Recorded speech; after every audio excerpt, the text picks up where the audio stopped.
We got so busy chit-chatting live behind the scenes that we forgot to even jump in and do the show, for Pete's sake. Ladies and gentlemen, welcome to Friday Eye / crazy, insane Ukraine update in the Membraine. Rob Glenn here with me today. How are you, sir? Yeah, I'm doing great. Great. Thanks. And my camera's better because it was actually the other software that was freaking out. So it's a little darker than it should be. I'm working on that, as we speak. But overall, it turned out not to be my camera that was failing, but the other software that was freaking out. So, but I learned that on my own, though. I did not bother Rob chat room about this at all. I didn't. I felt a moral imperative to leave him the hell alone. By the way, like, subscribe, share out the show. There is a ton of stuff to talk about, but right out of the gate, I want to show you something because it's just kind of friggin' amazing. Rob said, by the way, there's 1 second. Yeah. There's the air show is in Chicago this weekend, and there's F-18s flying over the house. So if anybody hears that, it's not my fault. The air show. This is the beginning of the Civil War movie. If you see either Scott Baio or Kevin Sorbo running around in the streets, get to a bunker with a can of beans as fast as you can. Well, this is my proof that I'm not AI and I'm actually in Chicago. There's airplanes over there. Oh, like they couldn't fake that. Right, I guess that's true. Well, and especially now. Okay, so right out of the gate, I'm going to show you guys chat room. So I think one of the things that we saw early on was kind of the weird artifacting. Like, I'll give you an example. Donald Trump's weird picture with the AI black ladies. I'll show you that after. I'll have to dig it up, but it's pretty spectacular because to show that Trump was friends with black people, they started sharing a bunch of AI pictures of him having a good time with black people because there are no real pictures of him having a good time with black people. They do not exist. Both Biden and Harris are not short on pictures of them with large groups of black people where everybody's happy to be there. But Trump has none, especially when he's the only white person in the picture. It's his personal nightmare. So they started AIing them, but the fingers suck. So it looks like a horror film because there's like these nice, happy, everybody's laughing like it's some sort of like Joker image on a wall in an Arkham Asylum. But the fingers on his shoulders and stuff are like spindly bones overlapping like corpse fingers. It's so creepy. And his Trump hair is there, but behind it is like treated, straightened black lady just went and got her weave hair attached to it because it put the same hair on him that it put on them. It's so good. All right, so that's AI in its current form, or it has been for a bit. Now Rob sends me this. Now let's see if people can watch this with enough quality. This is and preface. This is a friend of mine. Sorry, go ahead. No, go ahead. Yeah. This is a friend of mine named Greg Aper, and he's a designer. We've known each other for a long time, and he's very into AI in terms of like working with it from the standpoint of doing user experience design. This is some of his personal work, and I would call it like character design. So what he uses is Midjourney with very, very complex prompts to create still images. And then I believe he's using a product called Luma, which takes a still image and then creates effectively an animation of it or a video. The level of detail in here. So he's very specific about trying to control it, trying to get exactly what he wants it to be. And, just in his talking about this stuff, where he posts his stuff, he talks about the fact that it's extremely difficult to get what you want. So how you control it is a major sort of difficulty in these prompting is artistry AI things. Right. Exactly. But then after that, I wanted to show this because it's an extreme example of basically what I would call character design. Yeah. So if you were, working for a movie or for doing the visuals for some show or something like that, you would be doing character design for that, and then that character design would become maybe the swatches for them then going in and making costumes and makeup and all that stuff. So when I look at his work like this, that's how I see it. It's an extreme example of character design, and it's just a different way for him to express that to whoever he's speaking to as a designer. And the story that's told to that person is a much more deep expression of what he's trying to get from it, or what he's trying to convey. But it's unbelievably beautiful work. And it's entirely AI generated. So congrats to him. His name's Greg Aper, again, just to make sure he gets credit for it. So this, and again, what you end up doing is that you get a version of it, and then you request again, and then you get a version of it, and you request again. And I would say that it is a prompting version of when somebody's drawing a picture. A lot of times they will start.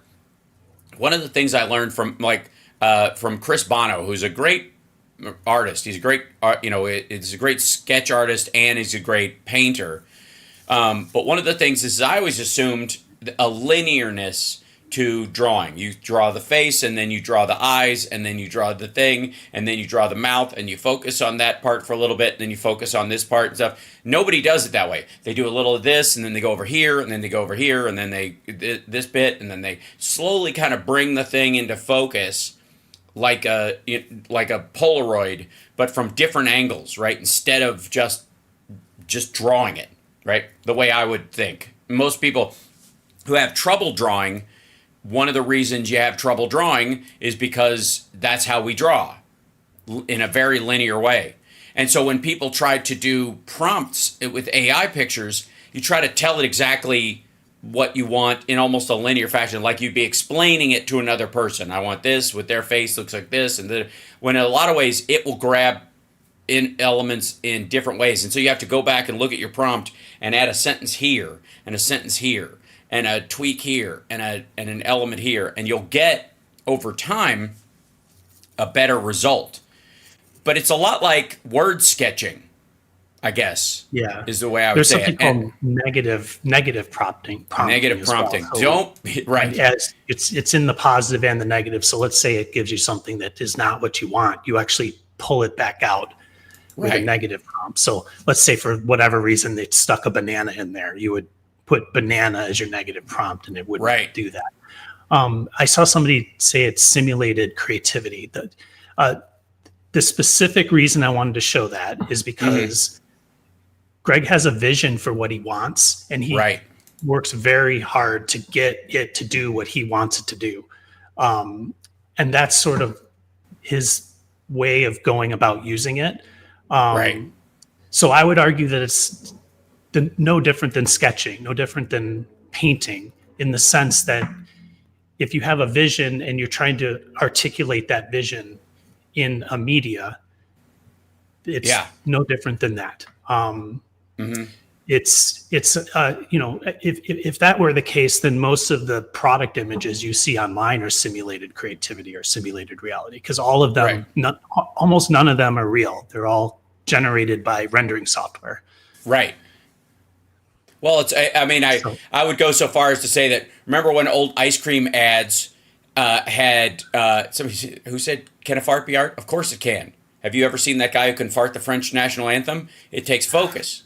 They used to use mashed potatoes to simulate ice cream in pictures in commercials. If you were eating ice cream in a commercial or in a TV show, a lot of times it would be mashed potatoes, so that it would match. So if you took a bite, it would stay that bite and it wouldn't melt, right? Is that simulated or is that artistry? Is that a swap out or what? So this is another example. He has a company called Super Unknown Design, which is very Soundgarden, very Gen X.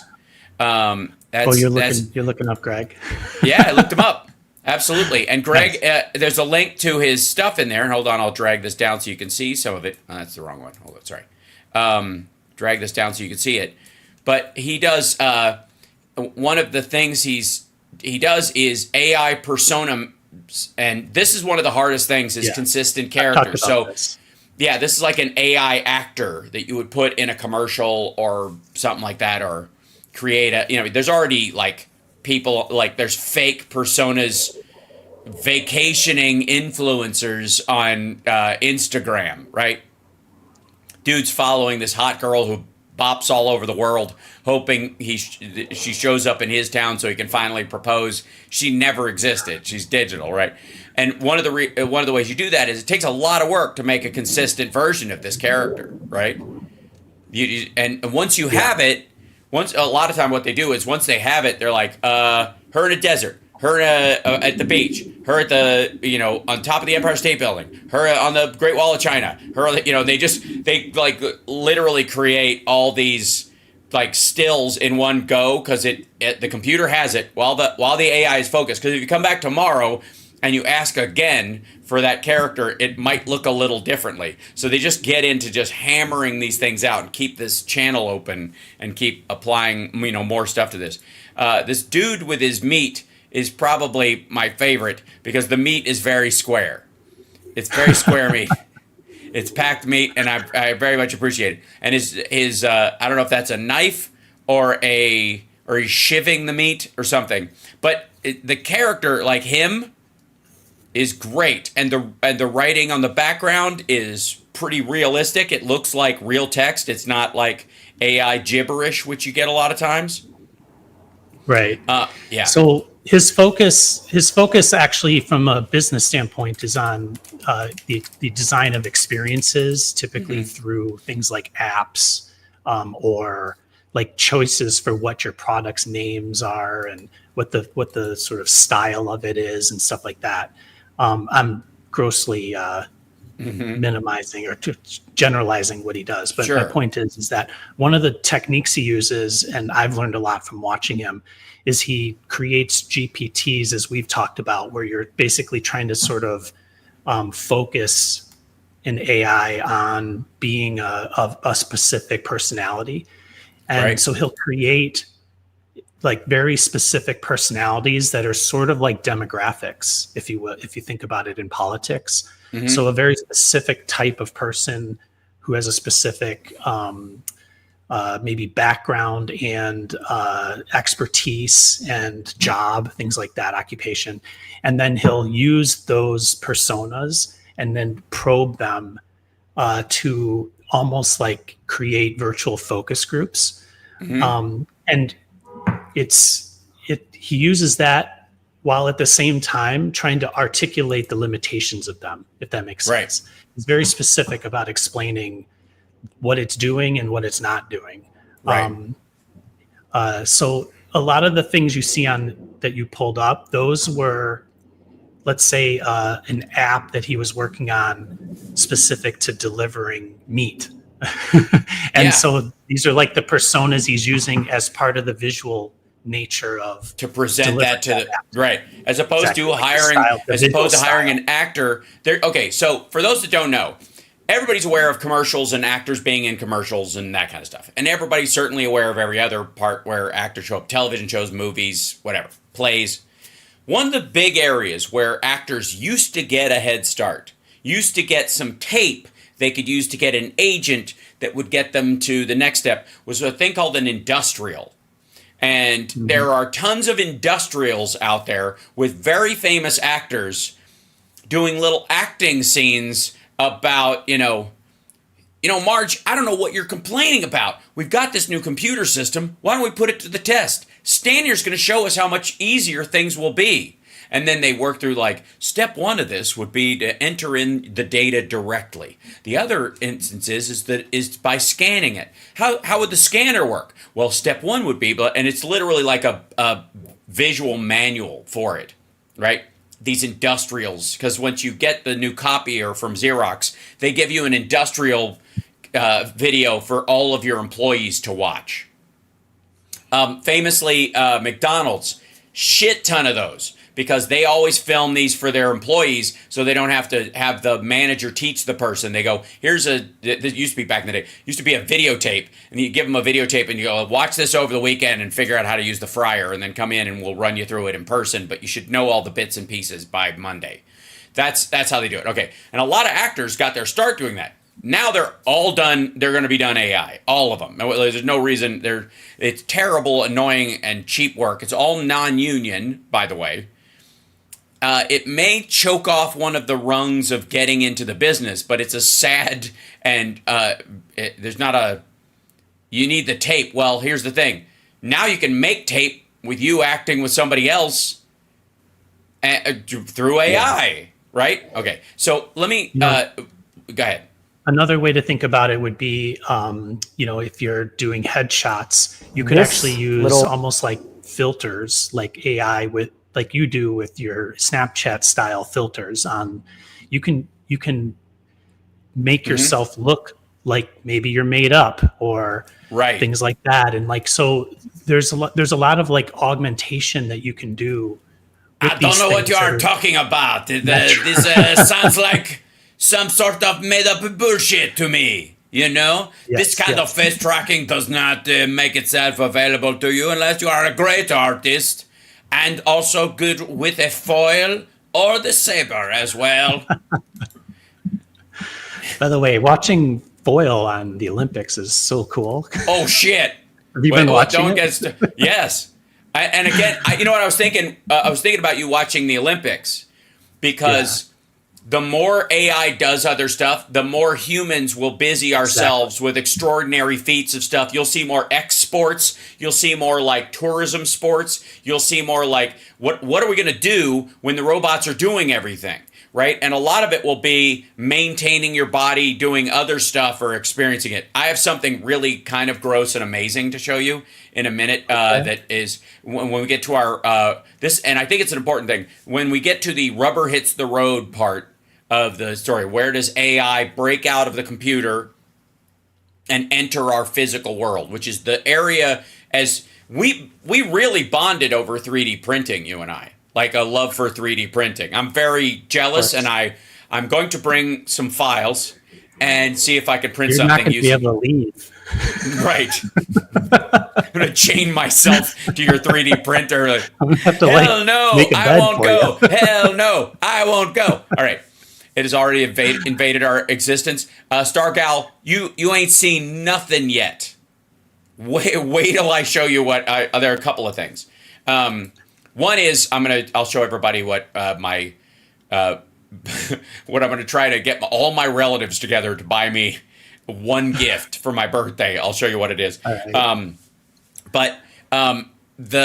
Sorry, where were we? Before I get into that, you were just talking about like real. So you were talking about the Olympics, and the Olympics. Yes, that's right. As your example it's the perfect example of like real humans doing real things, and there's no other way to do that. You got to have them out on the track. They got to travel to Paris. They got to do their thing. And yes, like that's the reason I started with that first example was, and it's hard. Maybe it's hard to see past it, but it's really just a different media, or medium. Like, and it doesn't take away all the other options for how to make things. In fact, hand-drawn versions of the same thing are totally possible and might even be more beneficial for certain aspects of a thing. But so it's one thing, it's one different, it's one media, and we both believe this and we keep saying it. There'll be a slapback effect from it in general, and that is that you're going to want more human experience, and that means more live music, more things like the Olympics, which are obviously impossible to more to not live comedy. Yeah. And and like how, and watching the Olympics, like one of the things I'm struck by is just how happy everybody is, and how nice they are to each other. Like you watch, like my girlfriend's talking about the women's volleyball team. She's like, they'll lose a point and they're happy with each other, and like they're still cheering each other on and stuff. And it's like seeing that in real life is awesome. All right. So I'll see if I can. Let's see.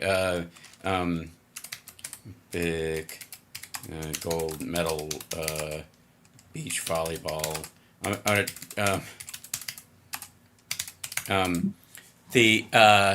it is.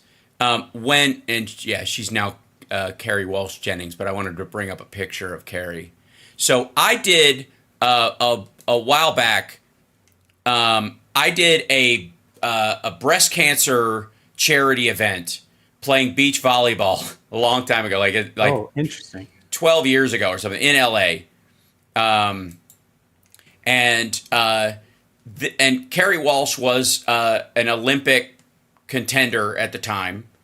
And this is Carrie, by the way. Let's see if there's a better picture of her. But no, okay, they just have her in here. But you guys might remember Carrie Walsh. But she in 2016, she's like one of the oldest people to get one. She got a bronze at 37. They won the gold the year before or 2 years before or whatever it was. Sydney 2000. She was beaten by 5 sets. This was between then and then. Anyways, I remember just like watching beach volleyball and weeping my eyes out when they won their match. Totally. Because I was like, my friend won a beach volleyball medal. I'm so excited for her. And I'm everybody knows I'm a cream puff about that stuff. Anyways, but it was like, I was struck while I was tearing up that they were winning and how positive they were that I was crying over beach volleyball. I was like, that's how positive and emotional the whole thing. That's how good it is. That's how good for your soul it is to watch people compete like this. They're just trying to compete to be the best in the world. They're not trying to compete for, a shoe deal necessarily, right? So it's just, right? And there's just something lighter about it. There's some innocence to the Olympics that doesn't exist in pro stuff. And I think the next best thing is like college level stuff where they're just, or even high school, like varsity teams who are trying to get a scholarship. You're like people like, I'm trying to get into school with this money. And so your hope for them is about not just do great in the game, but this is your education, Yeah. It's just it was so friggin' lovely.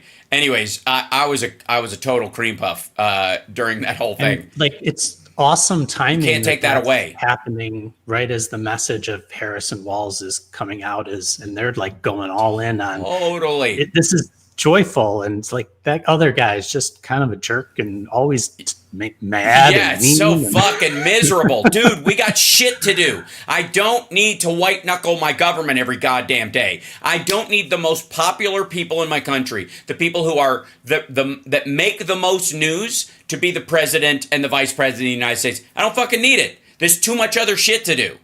Exactly. You should have competent leadership where they kind of almost operate in the periphery of your life. It's almost like there was a scene in L.A. Story, which is just fucking hysterically awful, and that's the point of it. Is that Steve Martin's girlfriend in it is going. Marilyn Monroe used to do a thing called the point system. Like those daisies count for 2 points, your earrings count for 5 points or whatever. And then anything, it's like she used to go, as I'm leaving the house, if I turn around and look, anything that catches my eye, gone. Right? That was I get rid of it, right? It was just this weird style nonsense that she's talking about. It's fucking bananas and hilarious. But there's something to that in politics. If your politician is drawing too much attention in your life, gone. It's almost like they shouldn't be as big a part of your life. And especially when it's Trump. When you open up your phone and it's, God damn it, you know what I mean? Gone. We need to get rid of this asshole. And so I feel like part of that project is me removing him before we leave the house.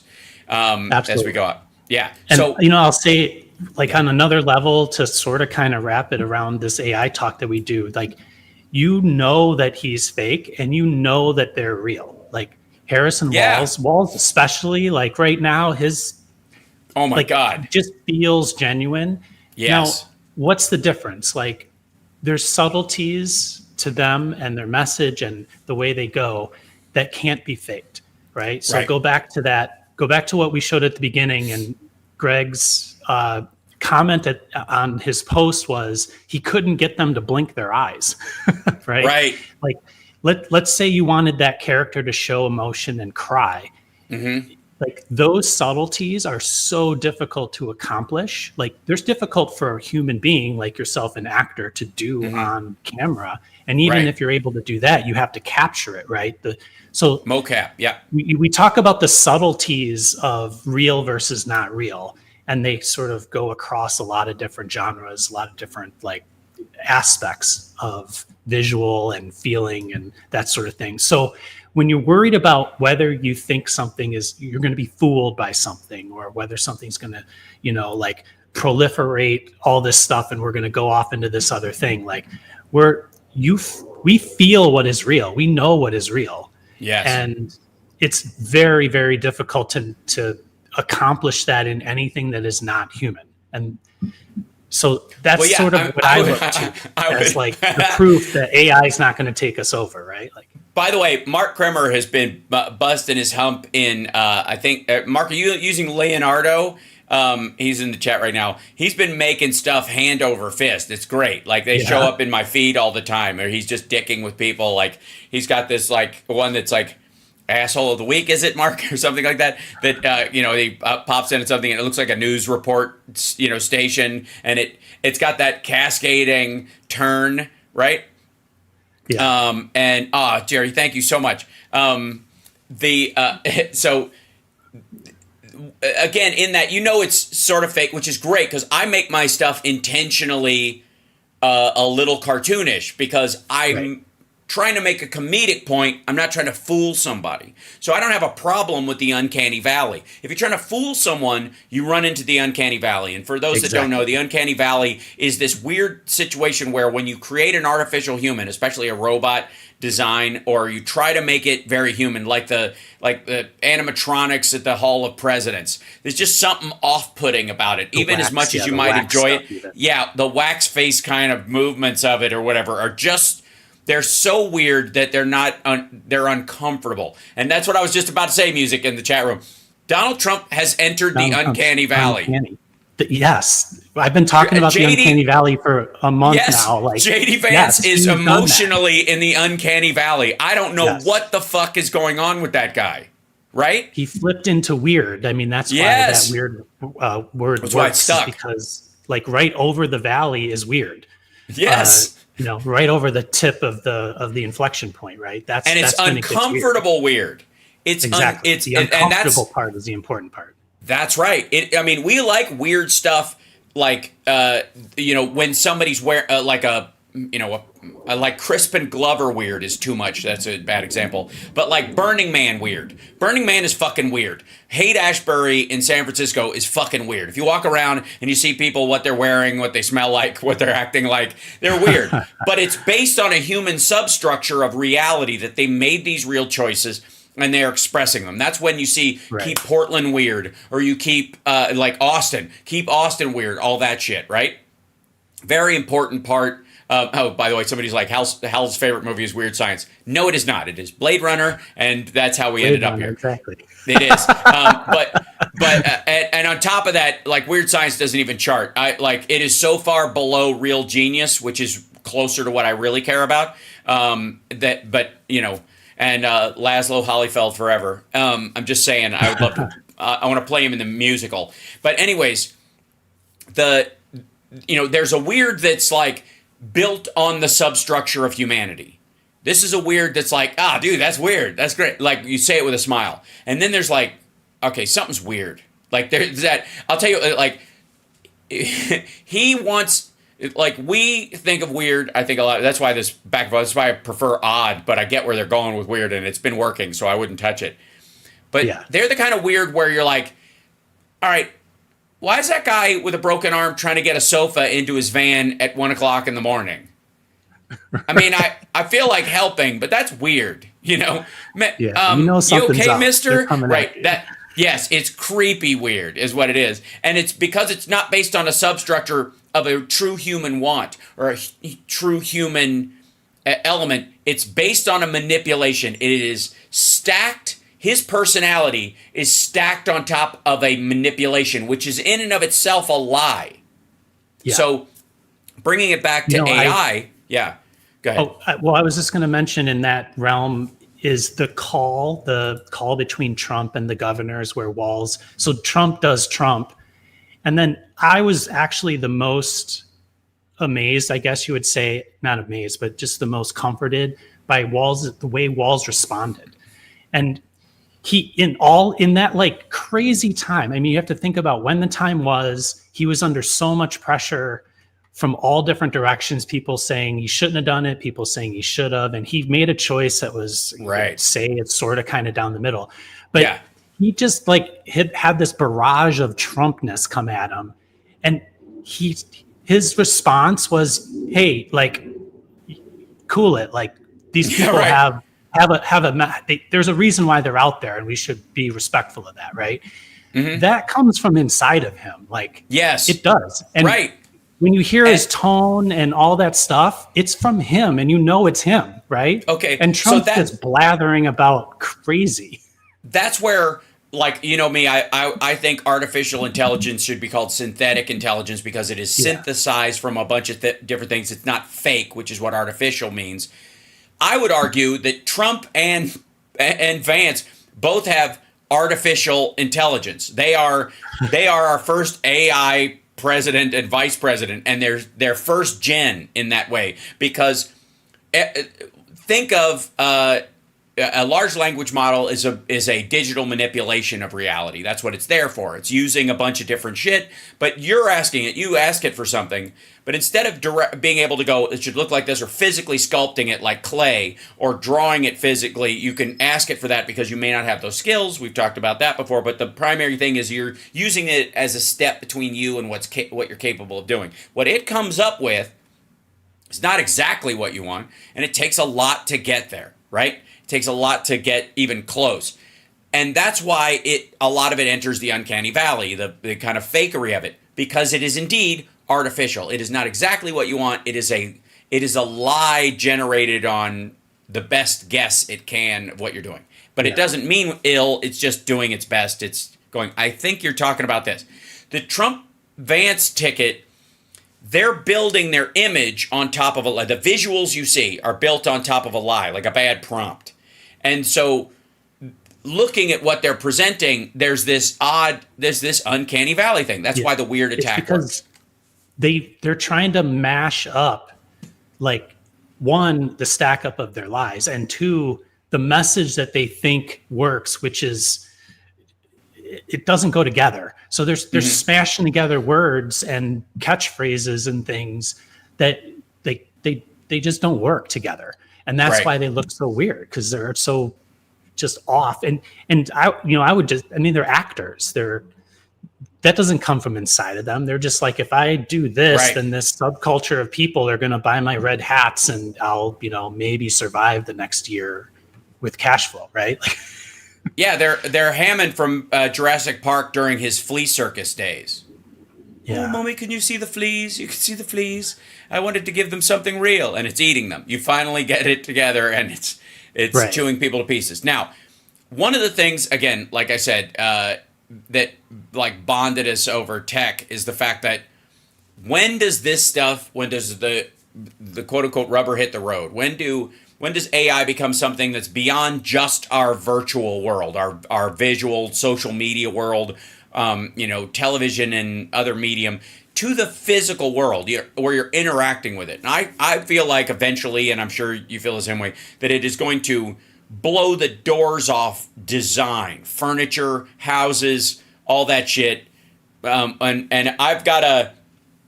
we're going to sit down with my house design when I'm there, and I want to eventually print out a model, and I might have to do it. I'm going to have to do it in chunks, and that's where I need your help.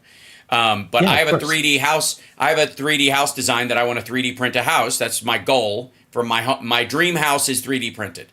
And from that, I have a structure that I've designed that I like, and that might need some tweaking, but it's in here, and I've got drawings of it and that kind of stuff. And I want to print a model of it. to as a representation, a scale model of the actual house, what it would look like. Yep. So one of the things, again, that's where rubber hits the road. Take this, go to AI and go, hey, make, from an engineering standpoint, can we make this a, more functional? What would be a good flow scheme for these rooms or whatever? And it might come up with stuff I wouldn't think of, right? So, and I'm fascinated by that possibility.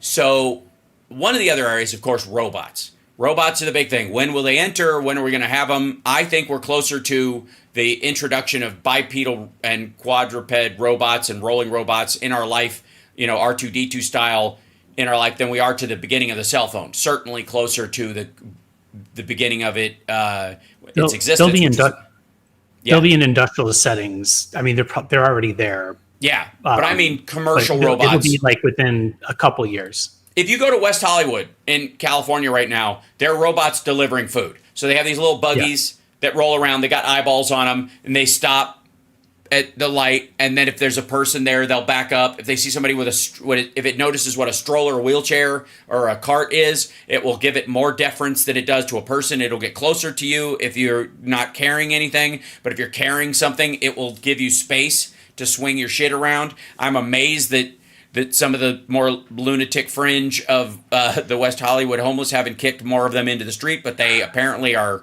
I don't know, they're adorable, so maybe that's why they're making it. Maybe it's the big eyes. But they buzz down the street, and you can see them all the time. I'm sure there's at least one car crash that's been caused by somebody going, what the fuck is that? Probably. Right? All right. So then the walking robots, then the mixed quadruped robots. Okay, so... But the design element has always been shackled by, as it were, like human concepts of evolution. How did animals and people become... Now, sometimes that's important because we live in a world that's built for humans. Therefore, our robots will also be built for humans.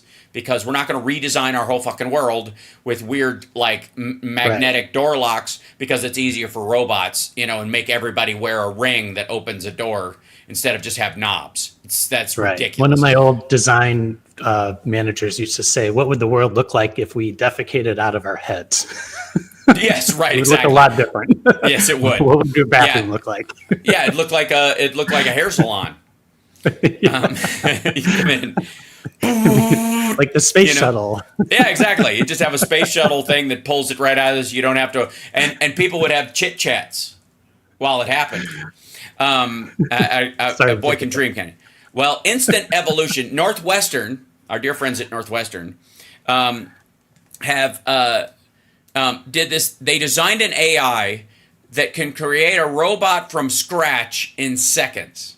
This is the first AI capable of intelligently designing new robots that work in the real world. And I'm going to show you what it looks like because it's really fucking weird. This is the robot it designed. They asked it to design a robot that can walk across land.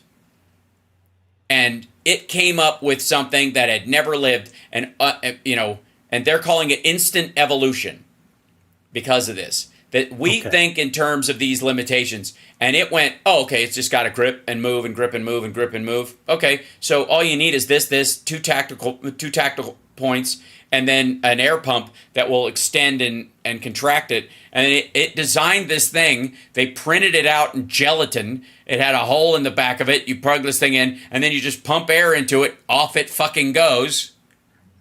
And so it's like a snail kind of sort of. Yeah, it absolutely did.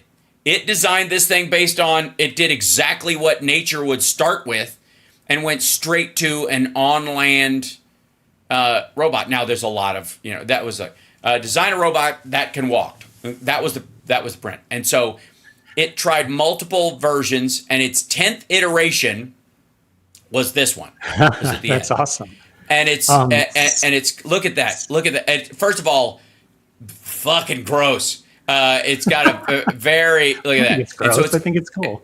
I know, but you know what I'm talking like. Well, I'm thinking of the dessert in Better Off Dead that crawls away. Right? Yeah. But anyways, so they print this in this. Space Gusto in the chat said Jello on the march. That's right. That's exactly right. So it told them how to make the mold. It told them the material base that would be best for the mold. They made it. When they put the little containers in there, it puts the holes in there so it has air sac areas, and that's 4 times its actual speed. But that's all it has raisins in it. You love raisins. Thanks, Chris. I fucking love you guys. That's my. So, LOL. I love you guys. That's my Vance impersonation. Yeah. So they did this, and here's the thing. Okay, exploring the potential of artificial life. This was the part that stuck out to me. 0 to walking in seconds. This is the. Well, they had to make it. They couldn't make it in seconds. They just designed it in seconds. Right. Yeah. But it designed it. It made it digitally. It made it virtually, and then it told them how to make it right away in the real world in seconds. Like it went through this. Yeah. Oh, this is how you do it, and then you're like, okay, here's what you. And they're like, well, what do I need to make it? Boink. Like it was like that. While the AI program can start with any prompt, Kriegman and his team began with a simple request to design a physical machine capable of walking on land. That's where the researchers' input ended and the AI took over. The computer started with a block about the size of a bar of soap. It could jiggle, but definitely not walk. Knowing that it had not yet reached its goal, AI quickly iterated on the design. With each iteration, the AI assessed its design, identified flaws, and whittled away at the simulation block to update its structure. Eventually, the simulated robot could bounce in place, then hop forward, then shuffle. Finally, after just 9 tries, it generated a robot that could walk half its body length per second, about half the speed of an average human stride. The entire design process, from a shapeless block with 0 movement to a full-on walking robot, took just 26 seconds on a laptop. This is not them using like a giant quantum computer. Now, anyone can watch evolution in action as AI generates better and better robot bodies in real time. Evolving robots previously require weeks of trial and error on a supercomputer, and that's where we really get to it, is that we are going to have these humanoid robots, but like I said, NVIDIA's probably their biggest, I'll show this again because we've talked about this before, Eureka is their playground where they teach robots. I'm gonna go back to here. Yeah, sorry. This is called generative design, and it's basically it's kind of like brute force password hacking, where they basically just throw a whole bunch of options at it, and they try every single option. It's essentially generative or brute force design. Yeah, and so in this, they did this. That's the way a lot of things are simulated these days. That's right. And there's a bunch of that. So hold on, I'll replay it. So they wanted to create a robot hand that could spin a pencil like like that trick where you can whip a pencil around behind your fingers. And so they just set it loose. They just had it do it forever and ever inside the AI with real physics and the real capability of the stuff. And then then once they then they go, hey, give us some code that'll allow the computer to do that. That's all they had to do. And wouldn't you fucking know it? That's one of the reasons why NVIDIA is worth so much as a stock right now, is because all like robots, including the fucking Elon Musk's one, is training in Eureka. Yeah. There's a bunch of little comments and stuff. I'll just go through them because Phil's going to be here pretty quick, right? Yeah. Sean Romanco said he misses me cursing like a drunken sailor. So that was a special day. Yes. But maybe there'll be another one coming up soon. Right. And then hopefully not. We'll do it for TJ fun. Mooney, I can't find it again, but somebody asked as you were showing the walking thing if they could do that with a heart. And yes, there's a lot of work being done on additive manufacturing being used to create bio materials. Yes, so they're trying to actually literally build a heart like they kidneys. would, print. Yeah, they'll print with organic, your own stem cells, right? Exactly. Yeah. So there's a lot of work going on in that, and yes, that's definitely going to be a thing that. If you thought this stuff now is crazy, wait till you start seeing that stuff. Mm-hmm. PJ Mooney, any updates on the Suno lawsuit? Saw a defense filing challenging plaintiff to distinguish between how AI learns and how a child learns. We talked about that last week. And just real quick, yeah, they're going to basically argue about that. My point of bringing that up last week was just to like sort of set an expectation of what the training actually is for these things. It's really easy to sort of like say, well, it's all stealing. And I'm trying to define what the stealing is, if that makes sense. Yeah. And the training of a model is not necessarily stealing. I don't know how it's going to take them a while to get through that lawsuit. And even after it's settled, it'll go many years in being appealed. Like a lot of these, and by then like it will be too late and stuff. They'll take 20 years. Yeah. And by that time, the iterations of it will have looped so many frigging times that it'll look like the futility of Napster. I think that's the best example of, because digital copies versus physical copies and whether people could steal them and all that kind of shit. Metallica coming out against Napster and all that stuff. Remember that whole thing? Okay, this is an even more complex, never-ending part where you can't even lay ownership to the music that you're complaining about in the first place. Right. So that's the issue. That's where I get into talking about value structures and like like a shift in how we think about what we're paid for, and like going from, you used to be, if you dug the ditch deeper, you would get a couple extra bucks because you're there for 2 more extra hours. So, but it was physical labor, and now it's not that. It's changing into other things like planning and maybe even you're really good at making the machine do what you want it to do. Like that first thing I showed there, like someone who's really good at making it do that. Again, like Mark, you mentioned Mark does all these things. I'm going to see Mark at the Nerd Halen show. We're going to go together. Awesome. And I want to like maybe try to help him, teach him a couple of methods for like making that even crazier, like even better what he's doing. Yeah. But the point is the training, like if you wanted to like run a machine in older times, you would go and learn how to run the machine, and there's a set of steps. AI is just, you're running a machine. So it's, how do you like coding is running a computer. Right. Just learning how to do those things and interfacing with it is the new job. Yeah. And real quick, so we've talked a little bit about again, how is AI speeding up the robot world, especially? How is it making like mechanical robots that can do a bunch of shit available to the average person quicker on an arc that shortens from 30 years to 3? I'm dead serious. Like, this is more of a question for the chat, but like, how many like commercially available robots do you think there are right now that are like, that have 2 arms and that kind of stuff? Not just the little toy ones on Amazon or the little dog or whatever. Most people would say legitimately 3, 4, maybe. Oh, there's way more than that. Oh, I know you know that, but more like yeah, exactly. Crunky just said 2. Right. Let me give you a generalized idea of the ones that are maybe operating. Hundreds. Right. Well, sorry. I didn't mean to switch you. There you go. We'll just go through a couple of them right now. This is Eve. First, this is an AI-powered robot. It was the first one. It's a gripping one. It's got clips and stuff, and it can decipher what it's dealing with. It's basically like a line worker, and that kind of stuff. Phoenix, which is a general purpose robot from UbTech. That thing is fucking scary as shit.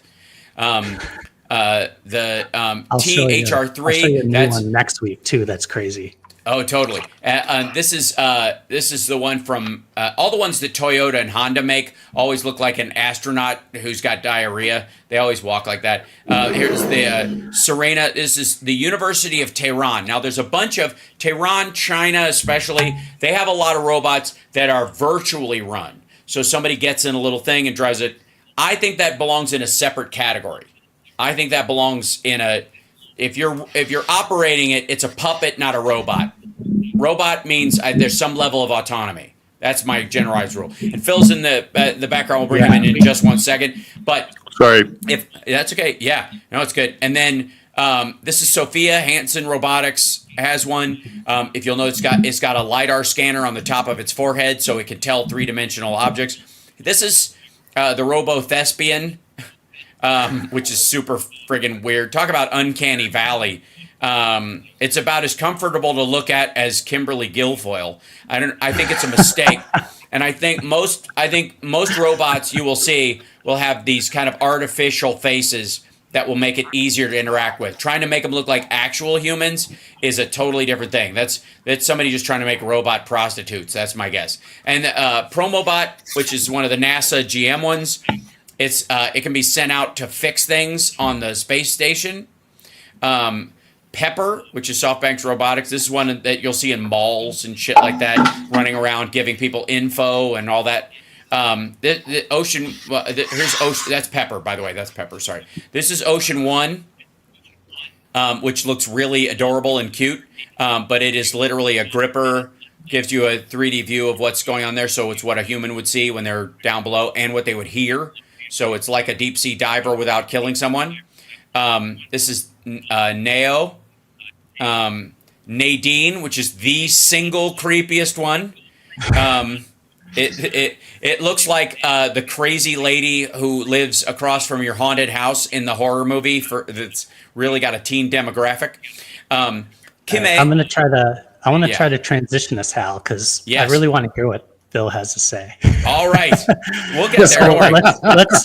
Let's talk about I was getting to the point where I'm just going to scroll the shit out of it. Well, they don't make robots in Russia, so they don't make shit right now.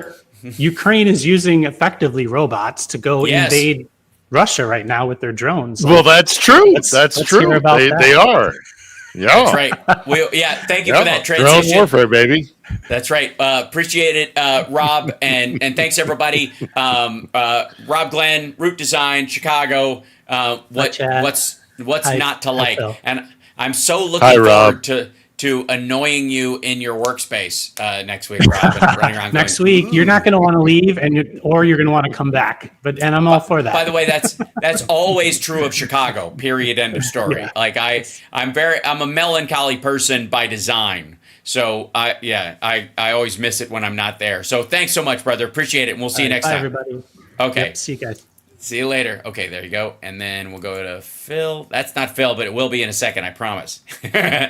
Hold on 1 second. I'm going to swap you out. There you go. Paste. I just pounded a can of Coke, so I'm carbonated.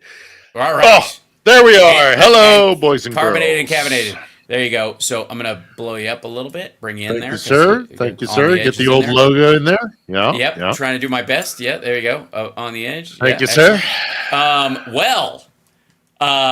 Goodness. Lots happened since last we spoke.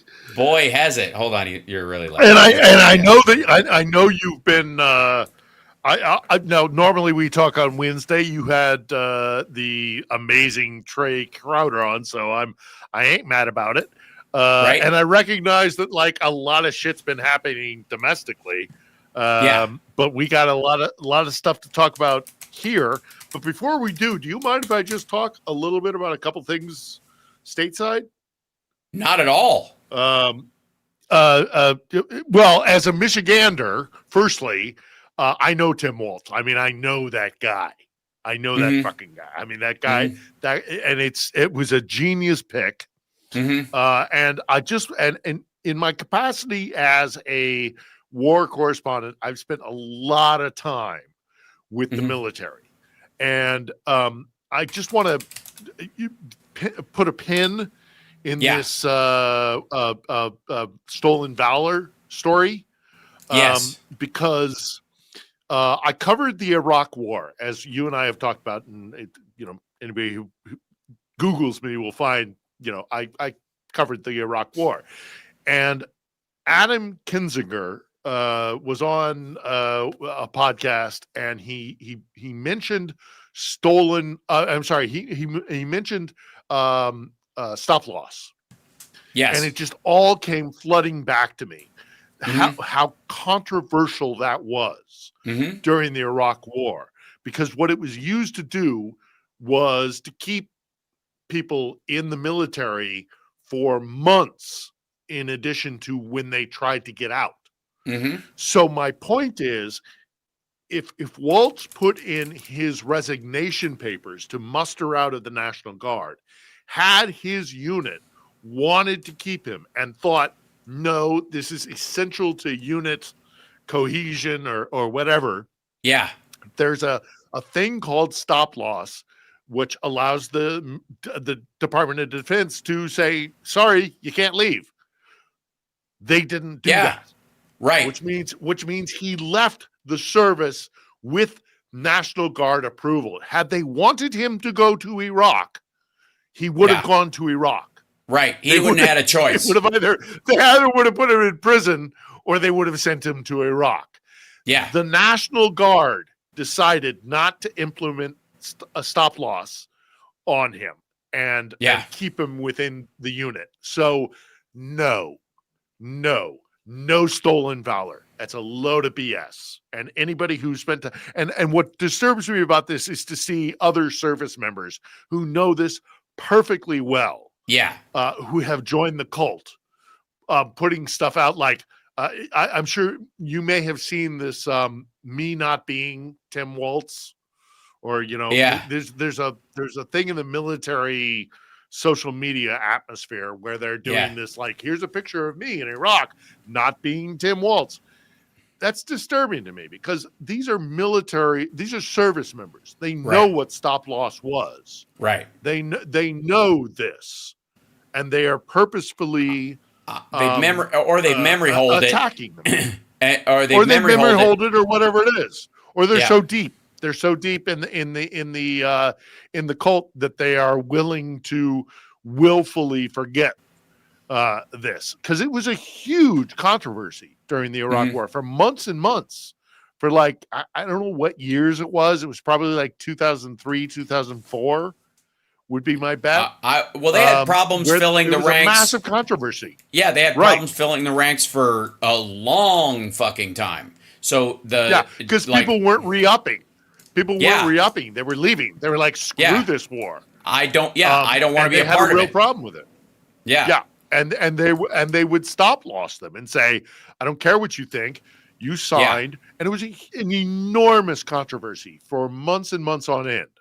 And for these veterans who are now, Trumpists, to say that it's stolen valor and not to recognize what stop loss was, and that had they wanted to keep him, they could have, is really disingenuous. And look, I am dishonorable of everybody who serves. I am respectful of everybody who serves, but that doesn't mean that there aren't some assholes that serve.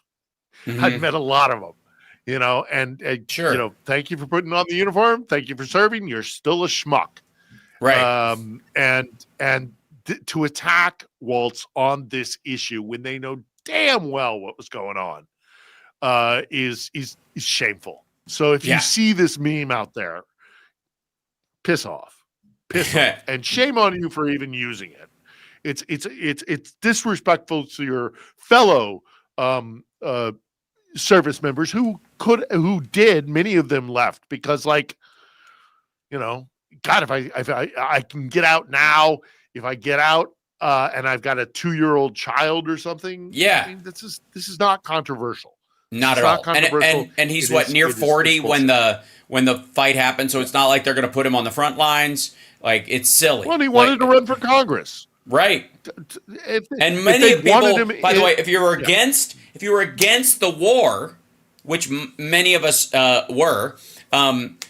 One of the things you would do in that situation is I'm getting out to go, because there were a bunch of people, and you can even listen to the weird fucking story Vance tells about when he joined, because he got caught up in the, Iraq has weapons of mass destruction story and all that kind of stuff. And his ma threatened to shoot the Navy recruiter if she set foot on his porch, like fucking nutty. Again, true or not, we don't know, because he's a lunatic. But the overall story, there were people joining because of 9/11, and there were people getting out because what the fuck did Iraq have to do with 9/11? Right? There were well, and also just it's being in the service. It's just the dude put in 24 years. He decided to get out. And, had they wanted him and said, oh, you're integral, you must come with us, or otherwise the unit's going to fall apart, they were totally within the law to have done that to him. They didn't. Didn't. They could have. The National Guard could have said, I don't care what you want, you're coming with us. And they didn't. So it's not stolen valor. It's not his decision. It's a bit of a rant.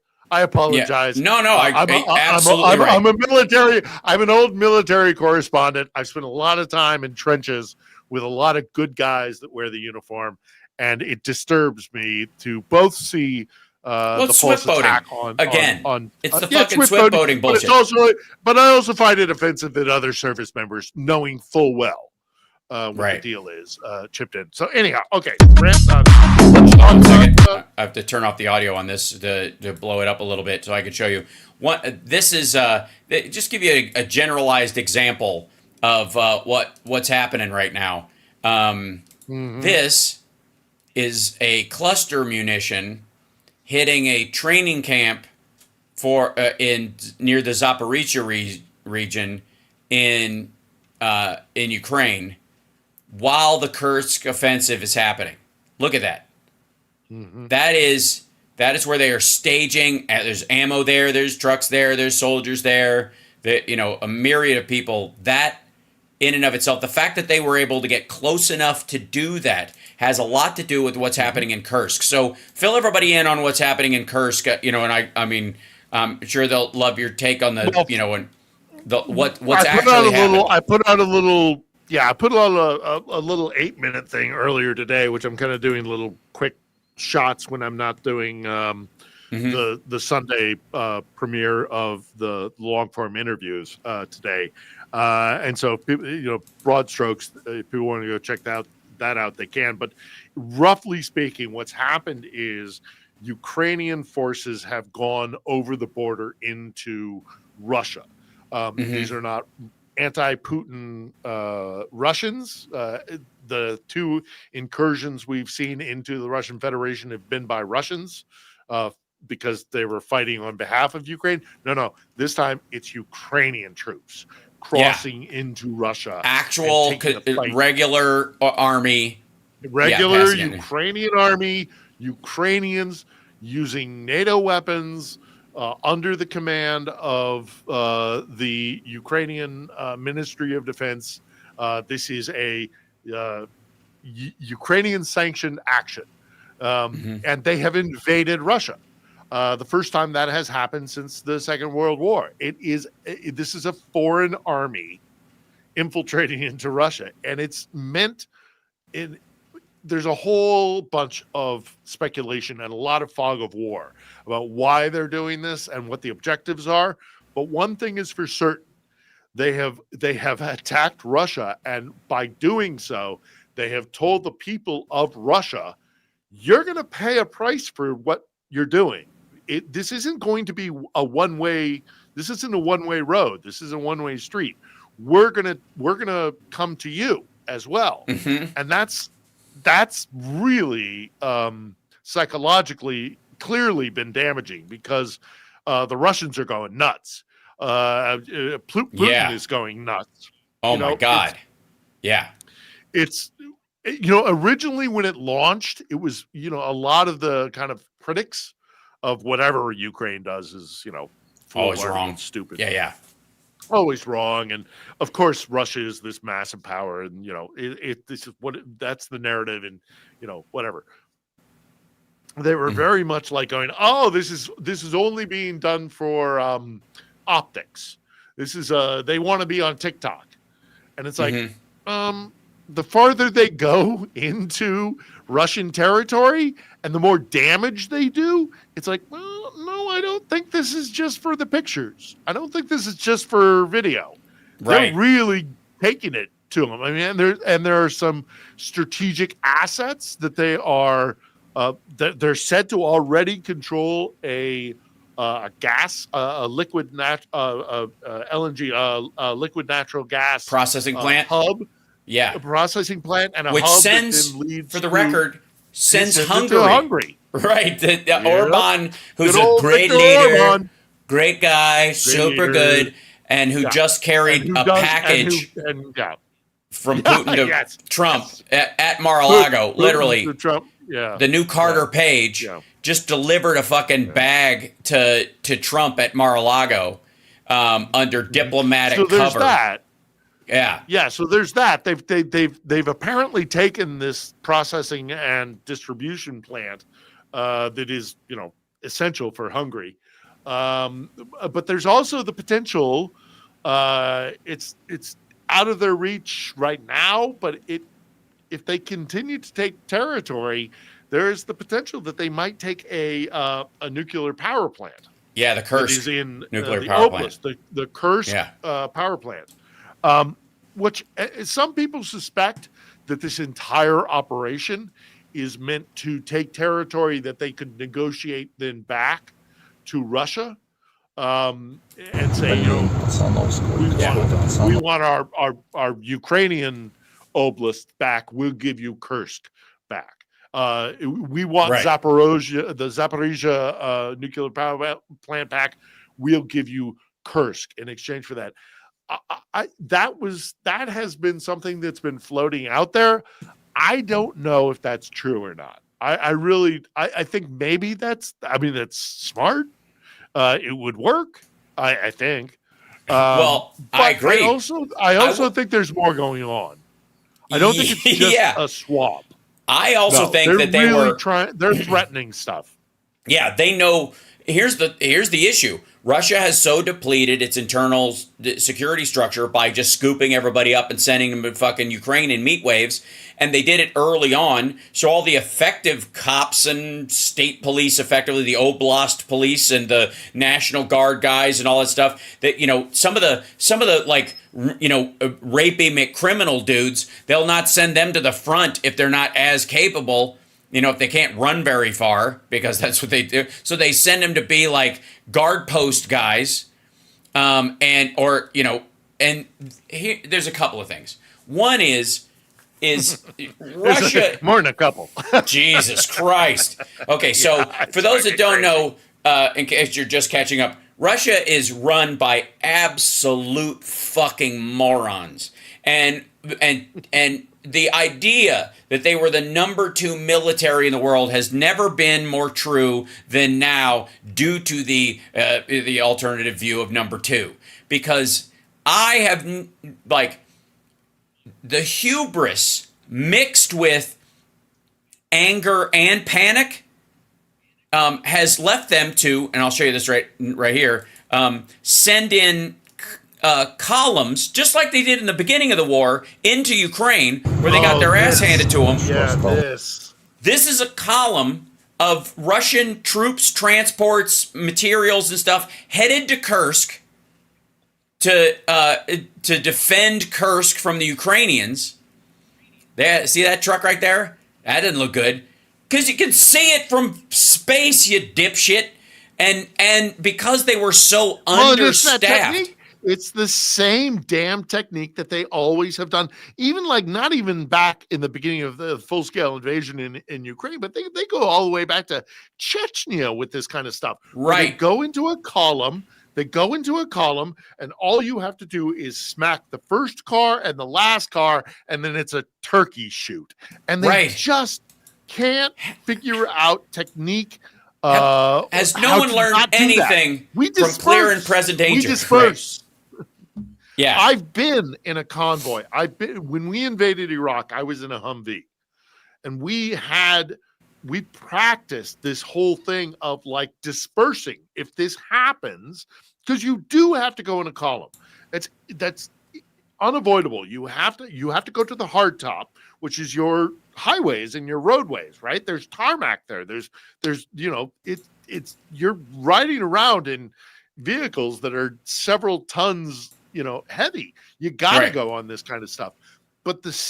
we practice this. NATO doctrine practices this, where if this happens, you instantly disperse.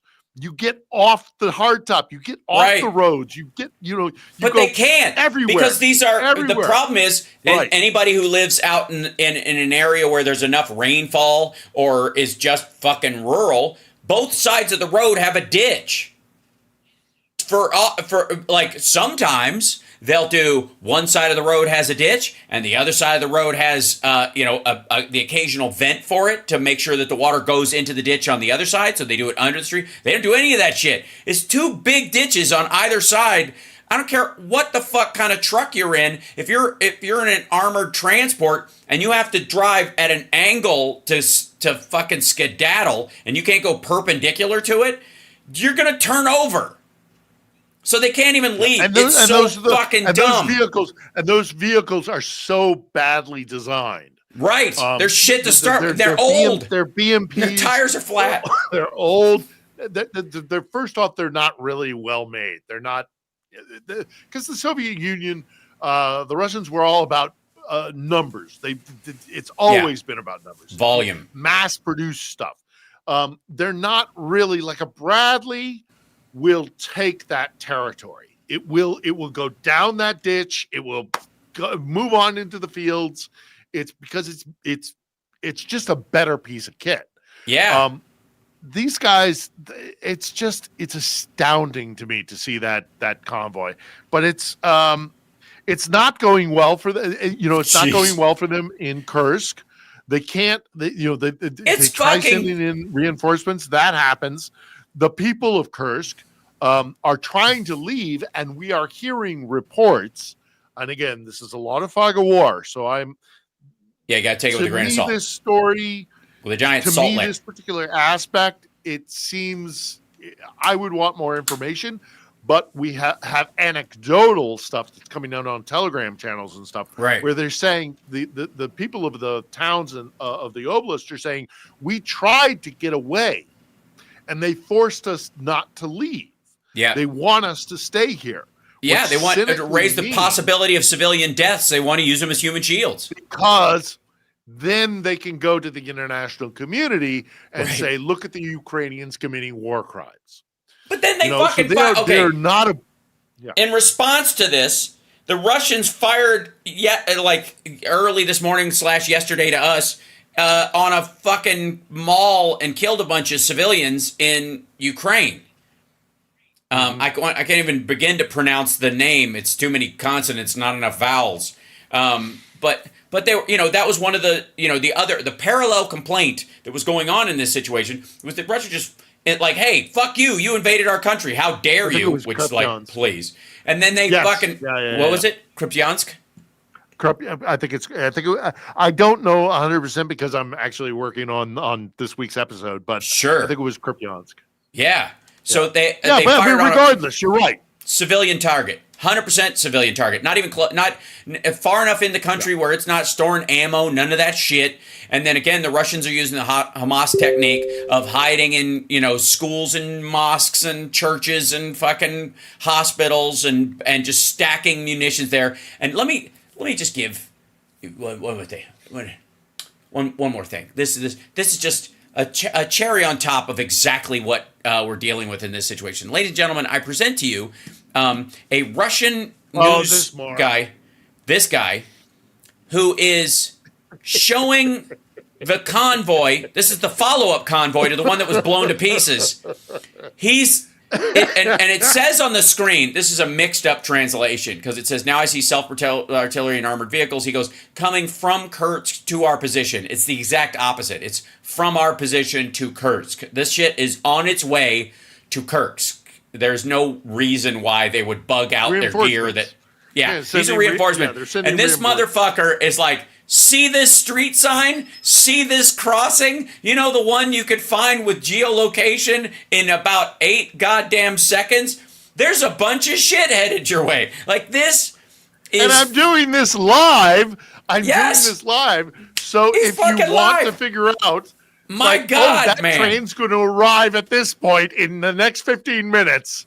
This They're going to- motherfucker's I mean, going to get pushed. it's, He's going to get pushed out a It's window within a Geraldo week. Rivera on steroids. It's Geraldo Oh. Rivera during the Iraq War on steroids. You know, I was like 3 miles away from that asshole when he did that. Oh, God. Motherfucker. You Oh. stupid son of a bitch. Good. Brutal. Fine. Blow him up. Destroy it. The level of stupidity. That's just absolutely incredible. Right. Yeah. So, I mean, look, it looks like it. The F-16s were not involved in this. I'm not surprised. It seems like they're keeping them Inside well country away from Russian air defense systems and using the F-16s as air defense. So, doesn't look like they were involved in this. By the way, this is a conservative map. And that right there is the Ukrainian border. That little white line for everybody at home. That right there. That's Ukrainian border. This is formerly Russia. This area right here. This is currently Russian territory held by the Ukrainians. And maybe you can answer this other than IS politics or PR, but why they call the towns in these areas of Russia, that's been Russia for fucking ever, why they call these towns settlements. It sounds like they're trying to borrow some West Bank shit and use it as a way of like, they're attacking settlements, these poor people. You're like, motherfucker, it's a town. Yeah. It's a town. I mean, I mean, this whole stretch of territory goes. Yeah, we settled it in the 1600s. Collective. Well, it's collectivization. And it's what was called the kolkhoz system, where they did the Soviet Union did this whole thing of like collectivized farming. So they forced people to go into settlements to work for the Soviet Union and produce food. And so, I mean, that might be the hanger on from that. But this whole area, whether they call it a settlement or whatever, Ukraine does not want this territory. Ukraine is doing this for they want 91 borders. They want the borders that occurred after the Soviet Union. And as far as they're concerned, after that, it's like, shut them off. And like, that's that's build them wall, up, fence them off, right? Build that wall, right? Yeah, right. Exactly. It's like Game of Thrones and the Northern Wall. It's like, let's keep them on the other side of things, and just like, that's what they want. So there's reports of them sending in like engineering equipment, which very well may be the case. For entrenchment, for defensive purposes, because eventually there will be, if they can ever stop putting them into easily aligned convoys, eventually there's going to be a proper Russian counteroffensive to this. But it's urban warfare. It's a really difficult thing, especially when your people are in the way. That's the problem the Ukrainians had in some of these areas when they were repelling the Russians in the first fucking place. Well, and the other thing is, you have to understand the way the Russians have conducted the war is that they've destroyed shit. They haven't conquered stuff. They haven't gone into cities in Ukraine. Even Mariupol. Right. Even especially Mariupol. Which they say they've rebuilt. They destroy everything. They flatten everything. They're offensive. Their entire war tactic has been destroy everything. So Ukrainians have not, the Ukrainian armed forces have put up defenses in these areas, but by and large, they evacuate because they know what's coming. Russia just destroys these towns. Now, as Ukraine is going into Russia, they're doing something completely different. They're not destroying these towns. They go in. They're much more disciplined than the Russian forces are. Sorry. That's okay. They go in, but their intention is not to flatten these towns. They go in at a very different kind of offensive. They are laying down trench works and engineering works to defend against the counteroffensive. But their objective is not to flatten these places. they are clearly trying to put pressure on Putin and on the Russian forces to kind of divert from what they're doing in Donbass and Kharkiv, and have to now defend new territory that's inside Russia.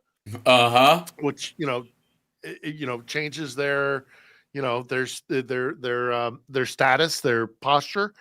I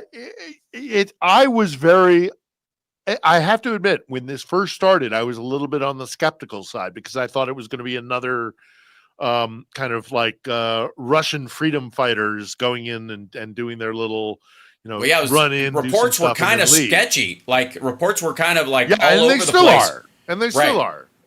It's getting better, but it's getting better because it does look like it's solidifying that this isn't just some sort of raid.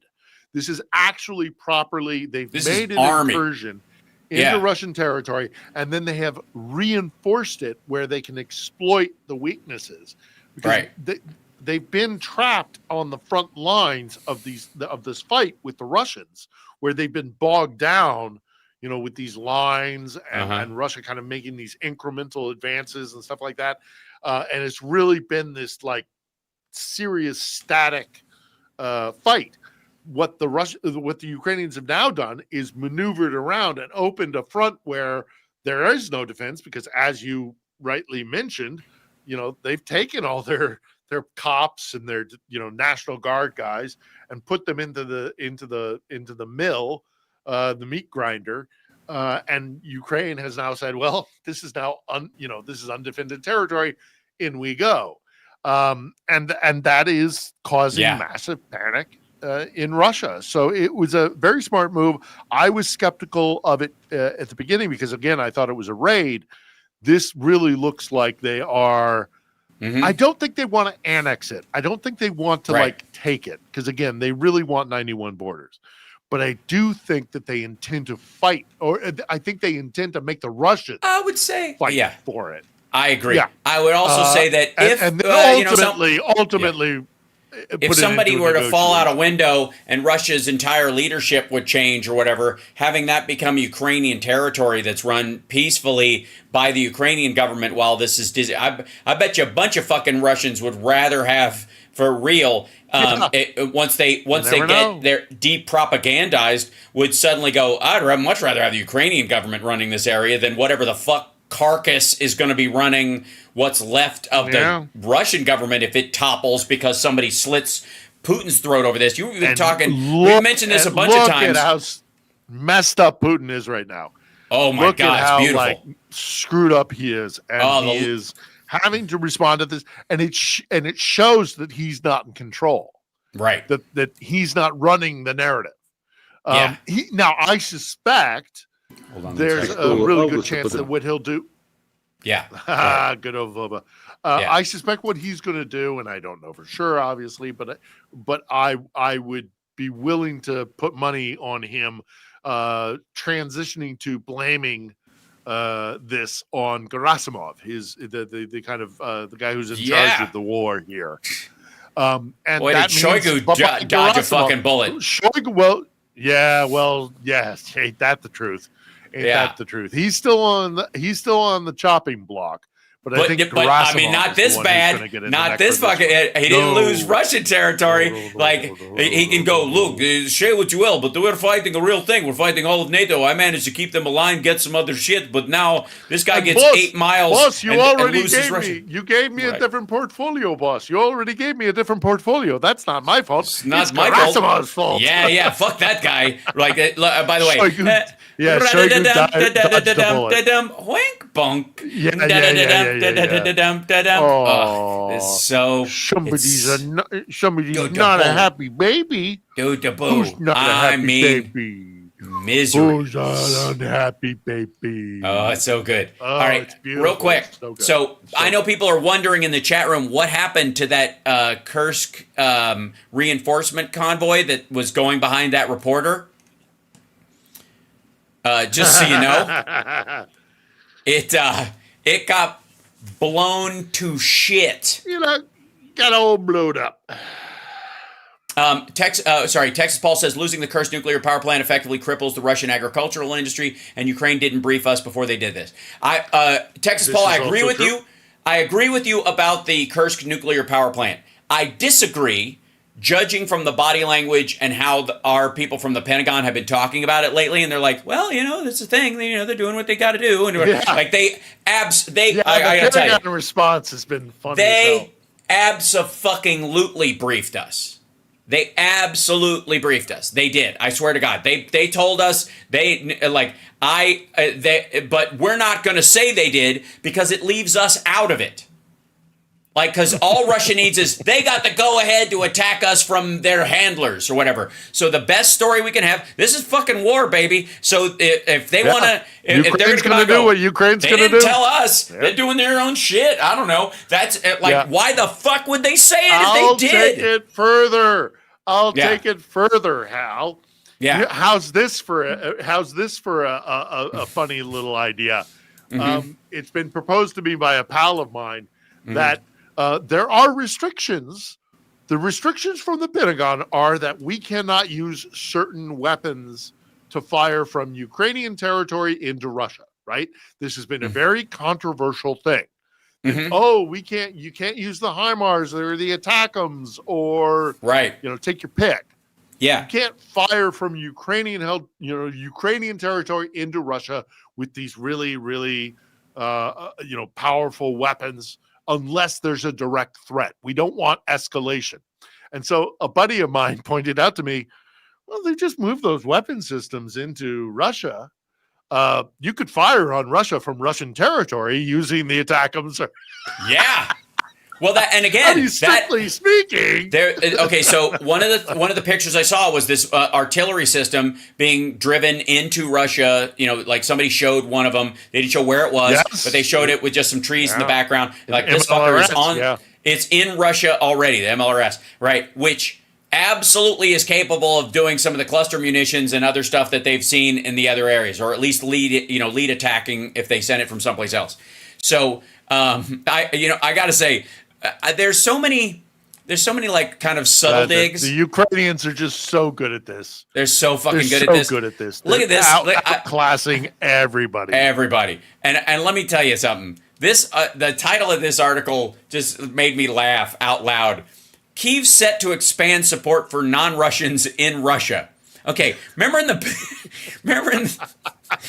beginning when the whole story that from the fucking tankies and the Putinites like Jimmy Dore and fucking Jackson Hinkle and all these dipshits were saying, well, these are Russians inside there. If you had Tucker Carlson even said this shit. Tucker Carlson these are Russians in Ukraine. Liberating the Ukrainian speakers in Kursk. There are all those Ukrainian speakers in Kursk. There's a lot of people who speak Ukrainian. Oh, right? And by the way, why doesn't Moscow just give up this territory for peace? I mean, really, that's obviously Ukraine has now taken this territory, so they should just acquiesce and give this territory to Kiev for peace. It's so smart. It's so smart. This narrative. Why won't they come to the table? Yes. Why won't they? This is so unnecessary. It's obvious. It's in the name of peace. More Russians that are going to have to die. More Russians are just going to have to die. Right. And that's on Moscow. I mean, why innocent Russian soldiers? Why do they have to die? Innocent Russians. It's so fucking perfect. Flipping that narrative, is just freaking genius.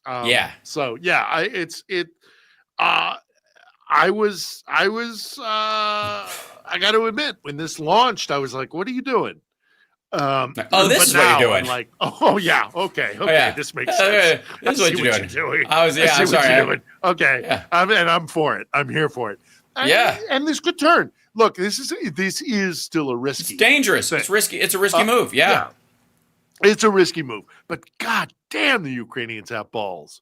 Jesus. I mean, it's just, and that's the other thing that maybe comes out of this is the fact that it's like, because we had been hearing all this talk of, it's going to be a quagmire. And, obviously this massive power against this, it's just going to be this whole thing. And then Ukraine goes and pulls this like really crafty, smart move. And it's like, no, we're not taking Moscow's narrative. We're going to make our narrative, in some ways, kind of like the energy that I see coming out of the States right now, where it's like, no, you don't get to say what is happening. We have agency and we can say what is happening. It's the shift in the election and what we're seeing right now is it's that same kind of energy of like, no, motherfucker, we're not just gonna you dance to your tune. We're gonna start doing stuff on our own, and it's been surprisingly effective. We'll see how it goes militarily on the ground. Well, so far, this is how it's so going. So far, this is how it's fucking going. Boom, boom. This is a HIMARS attack on a Russian convoy, and again, you were saying they box them in, and then once they stop, then they hit them again. So there's the front, and then you can see all the trucks lined up along here. That's all the trucks, and the last truck is back here. And then once the first one's, there's even more ahead. They hit it again, boom, and again, another one. And again, yeah. And now block these guys look the front of it, block the back of it. Yeah, and all the civilian trucks that were in front of them in line are all bugging out. And then look at this, boom, that's where they would try to turn around because of the nature of these trucks. So they just keep hitting them in the center because they can't. Nobody went throw this motherfucker in reverse like a. Look at that again. Yeah, and again, these are reinforcements going into Kursk to kill Ukrainians who have invaded the country and have, by the way, so far, and I hope it stays this way. There's no sign of them gunning down civilians or mass graves or rape squads or any of that stuff, and there won't be any. There were some. There have been. I mean, look, there have been reports that have been, like screamed about out of Moscow, where yes, it has happened that civilians have died. Yeah, and it's tragic. But they're not. Again, it's markedly different than what the Russians did when they showed up here. Yeah, they're not chasing them down with drones and torturing them and then blowing them up. Well, okay. Yeah, thank you for bringing that up, because if you haven't seen, because we haven't spoken since Sunday. Yeah. And I'm really very frustrated that our story on Sunday hasn't gained more traction, because for those of you who have not watched it yet, the story is from a colleague of mine, a friend of mine who lives down in the southern Ukrainian city of Kherson.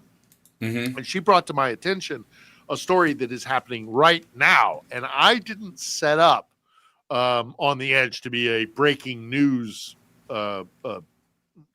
platform. But when she brought this to my attention, I had to try and put a spotlight on it. They're literally hunting people in Kherson with drones. They chase them down the street with these little DJI consumer-style drones that are buzzing throughout the city, will target civilians, and in some sort of sick human safari, they will hunt them down like prey, like animals. They'll chase them down the street. If they go down a side street, the drones will follow them down the side street, even into their own apartment buildings. Yeah. These drones will go, because there's a drone operator. There's a Russian drone operator on the other side playing a little video game with his drone, trying to kill the Ukrainian. Yeah. And he knows, and it is by definition a war crime, because he knows he's hunting a civilian.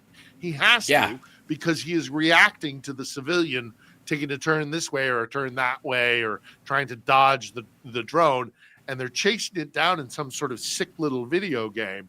It's a war crime, man, and it's happening every single day. Every single day for the last 2 months in Kherson, this has been going on. The international community's lack of focus on this is just sick. Yeah, right. There are it's a couple very of things. frustrating.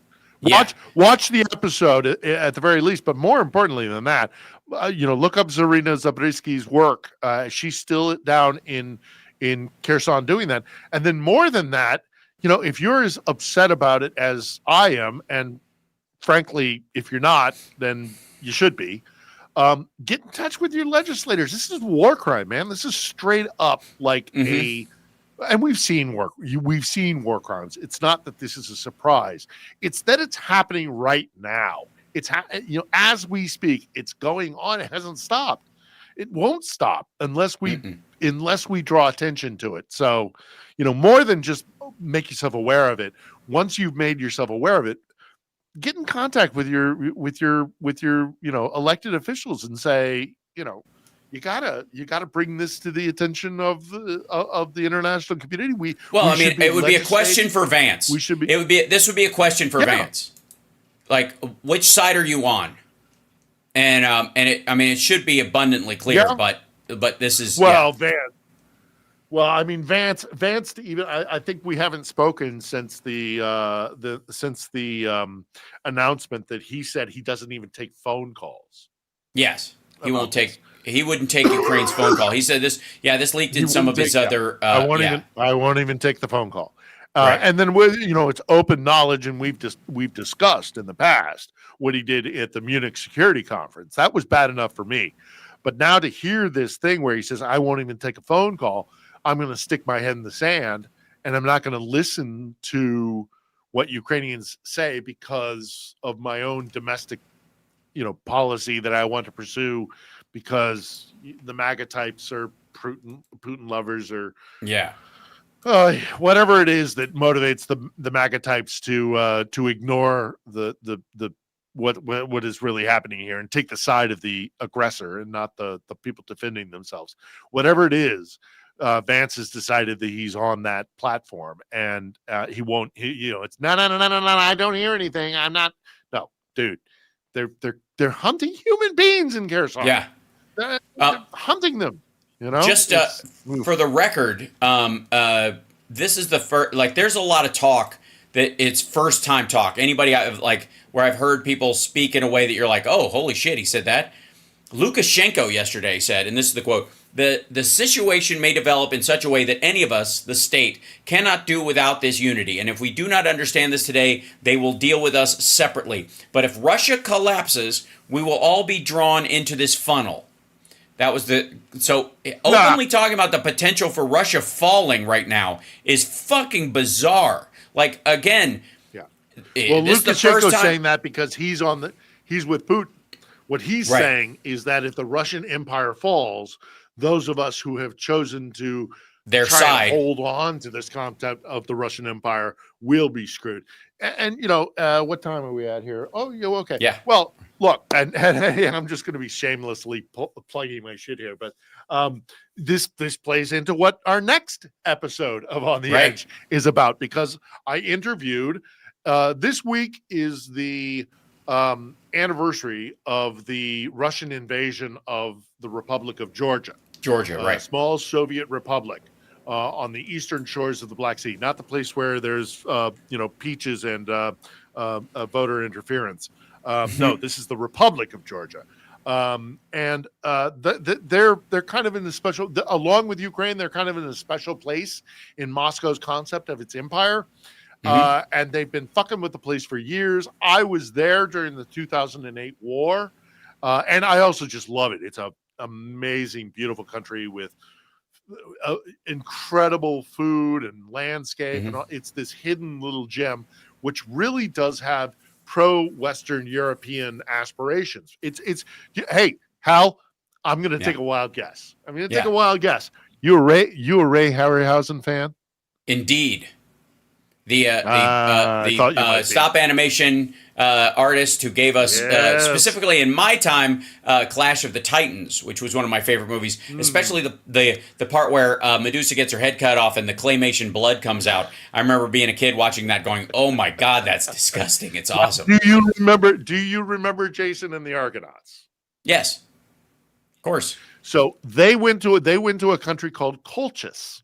Mm-hmm. They went through Charybdis and Charybia, which is the Bosphorus Strait. And Colchis, and this is from Harryhausen took Greek mythology. It's all based on Greek mythology. The Golden Fleece is how Georgians used to take a sheep's fleece, put it in a river, then lay it out to dry, and they would pan for gold. They'd shake the gold out of it. And so that's the Golden Fleece. Right. This is Hellenic mythology. This is connected to the West. This is connected to Greece. This is all of it is interconnected. But the Russians don't see Georgia that way. They see it as part of their empire. And so they've been fucking, because it's a bulwark to Persia, basically, because along the Caucasus isthmus there. So strategically very important for them. So I speak this week with a Georgian activist and a member of a Democratic opposition party, because there have been Russian exact same technique that they use in Ukraine. They're not inventive people, the Muscovites. They're using the exact same technique. They get a little breakaway republic like they did in Donbass here in Ukraine. There are a couple of little breakaway republics in Georgia. They stoke the divisions there, and then they use it as an excuse to invade. And so this week I speak to this young woman because it's gone under the wire, widely in Western journalism. But there is a massive movement within Georgia to resist Moscow. It's a small country of 4 million people, and they had several 100,000 people show up on the streets to protest against Moscow. And so we go into it in great depth, and it's another great episode. It's a good, it's topical because this is the anniversary of the 2008 war. And which, by the way, and she's been great. She was great. Chechnya, Georgia happened, I believe, after the what year was Georgia, the invasion? 2000. Georgia was 2008. Chechnya was the late 90s. Right. I mean, basically, Putin rose to power in 2001 on the second Chechen war. Right. So the NATO-Russia founding agreement of 1997 was dealing in some ways with trying to stop them. Think of it as an early Minsk against them attacking other countries, where they made an agreement that any country that wants to join NATO can join NATO, and if they don't want to join NATO, they don't have to. It's none of our fucking business. And the sovereign borders that exist as of 92 now are the sovereign borders going forward. And then after they signed that with NATO as an agreement, they attacked Chechnya again and attacked Georgia. Just to clarify. Yep. And the brilliant top of his game leader of Russia has now led to a situation where a country a fifth its size, if that, an eighth its size, something like that, has invaded their country and taken as much land in 48 hours as they took in 6 months. Also, in a war that lasted 2 years, he's lost 588,540 people, including 1,030 last night.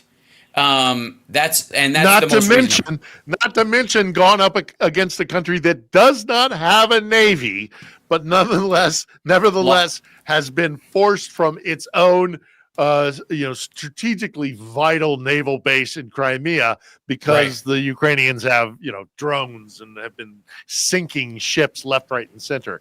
Right. This has been disastrous. Putin's done, man. There's no way. Yeah. Unless things really turn. Something totally unexpected happens. And it would have to be like aliens coming down. Right. At this point, they're done. It's very telling. They're done. Yeah, it's very telling. And I'm sorry, Hal, but and with what's going to happen in November, it's over. It's done. If we stay resolved, and Harris does get into the White House, which I'm betting she does. Oh yeah. So are all the betting markets now, right? So Putin's puppet, and the guy who won't take a phone call from Ukraine, they're not in power. Harris and Walz are Walz, who is very pro Ukraine, has done.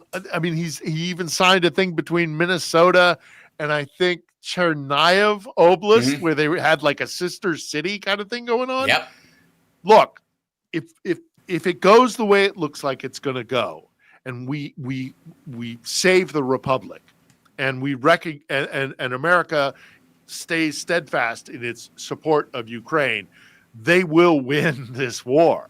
They will win this war, and it will change everything, and for the better, because Moscow has shown itself time and time again, not just in the form of Putin, but also in kind of their desire to reestablish their empire.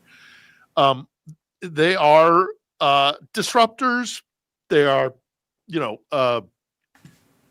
they don't give a damn. They'll just invade and take whatever the hell they want.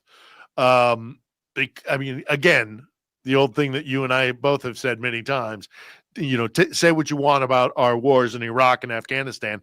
I don't remember a single time where either was proposed as the 51st state. Russia still thinks it's a 19th century style empire, and it can just take territory by force of arms and annex it and just expand constantly. And they'll have to, because any leader in the Kremlin will constantly have to do this to avoid the issues that are intrinsic internally within their system, because they fuck with people. So look, I think I'm optimistic about what's happening stateside. I'll be flying over there in October, November to cast my ballot in person in Michigan, and I hope to see you in LA. I know I saw Stephanie just announced that Mark Hamill has been announced for Chicago Sexy Liberal. LA Sexy Liberal. I'm for LA, no, Chicago. Stephanie just said Chicago. Oh shit! He's gonna be in Chicago. I did not hear that part. Just today. Nice. Maybe I've got it wrong. Well, I mean, she said it like verbatim. She said he's going to be there. Nice. Maybe she. All right. I'm going to impose upon you to walk up to Luke Skywalker and tell them he's got to stop bothering me in the middle of the night with air raid sirens. I swear to God. I insist. I'll see if I can get him to do a video message to you on my phone apologizing. Damn right. I just want to do my. You saved Han from the Sarlacc. Stop with the fucking Russian air raid sirens. Damn it.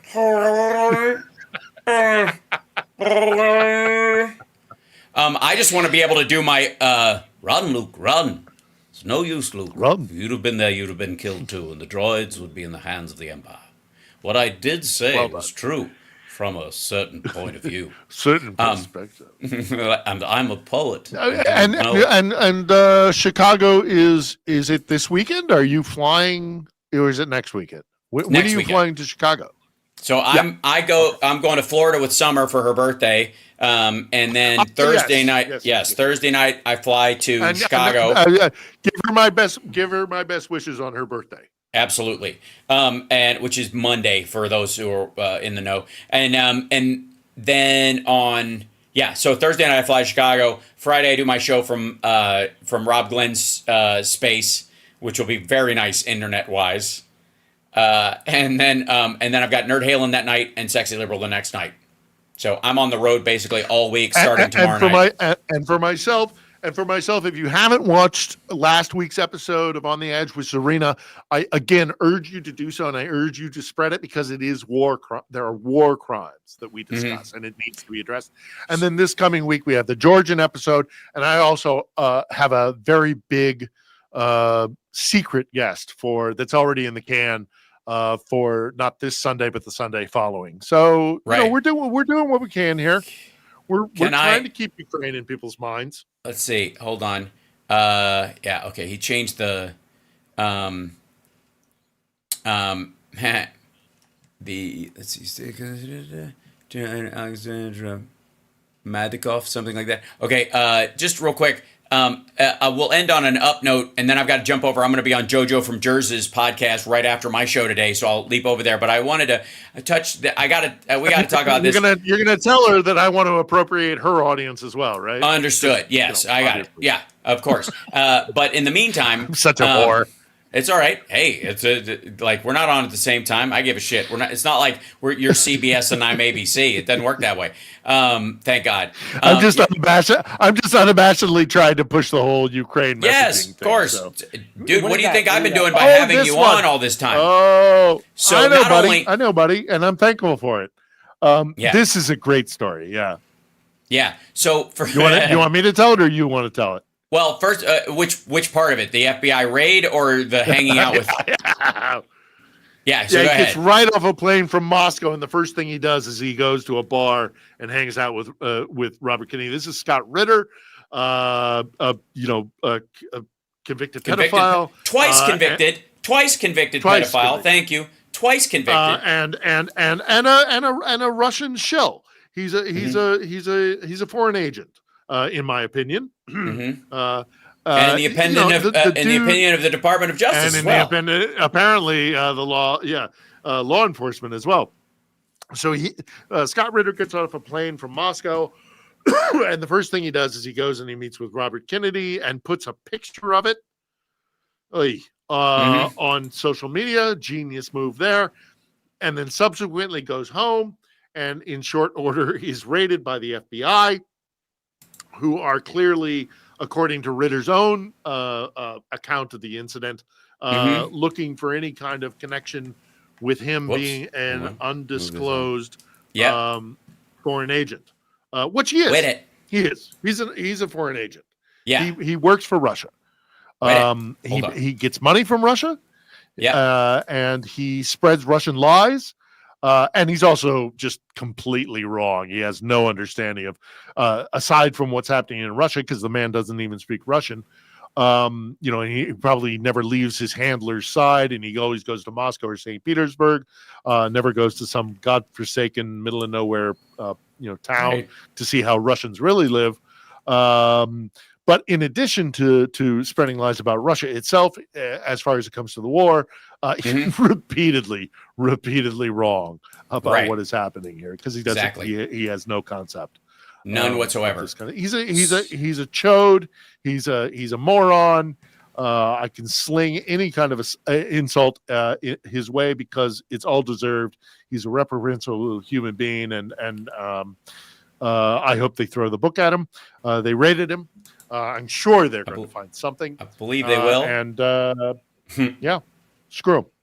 Yeah, absolutely. So I'm going to sign off right on the nose because JoJo from Jersey is waiting in the background, and she can't figure out why she can't hear me properly, or who the hell I'm talking to, or what she's actually seeing. So I will see you guys later. Take care, and take care of yourselves, and take care of somebody else. And I'll see you tomorrow on the radio show. We'll talk even further about this.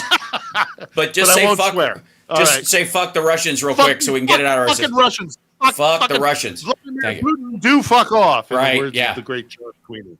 Exactly. Awesome. Thank you. Okay. Cheers, everybody. I got to jump over to JoJo from Jersey show right now. I will see you guys later this afternoon. And she's waving at everybody. So there you go. All right.